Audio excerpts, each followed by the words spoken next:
बांगलादेश येथे होत असलेल्या हिंसाचाराच्या पार्श्वभूमीवर आज धुळे बंदची हाक देण्यात आलेली आहे आणि याच पार्श्वभूमीवर कुठल्याही प्रकारची अनुचित घटना घडू नये यासाठी एसटी प्रशासनातर्फे बसेस बंद ठेवण्याचा निर्णय घेण्यात आलेला आहे। आपण बघू शकता ऐनवेळी प्रवाशांना ही सूचना कानावरती पडल्यानंतर आता प्रवाशांचा एकच गोंधळ उडालेला आहे। ऐन सणासुदीच्या काळामध्ये प्रवाशांची आता एसटीने प्रवास करण्यासाठी एकच गर्दी झालेली असताना अशा वेळी ऐन वेळेस एसटी प्रशासनातर्फे ही अनाउन्समेंट करण्यात आलेली आहे आणि त्यामुळे आता ऐन वेळेस रक्षाबंधनाच्या पार्श्वभूमीवरती भावाकडे जाणाऱ्या लाडक्या बहिणींची एकच तारांबळ उडाली आहे। आपण बघू शकता बस स्थानकामध्ये मोठ्या प्रमाणात महिलांची गर्दी आपल्याला बघावयास मिळत आहे।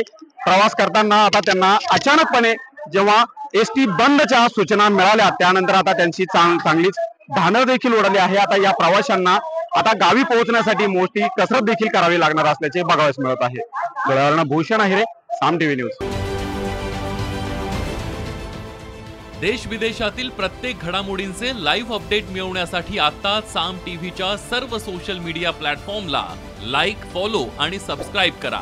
तसंच सर्व नोटिफिकेशनसाठी बेल आयकॉन प्रेस करायला विसरू नका।